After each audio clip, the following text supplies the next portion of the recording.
अस्सलाम वालेकुम वीवर्स। और ठीक हैं, सेहत का सुनाए अल्लाह ताला दिन दुगनी रात चौगनी सेहत दे।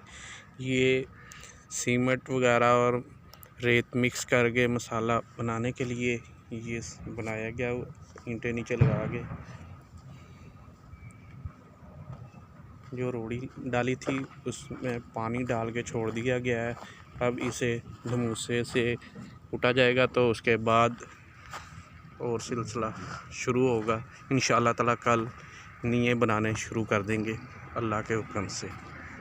4 मरले का ये एक घर है, ये 3 घर हम बना रहे हैं।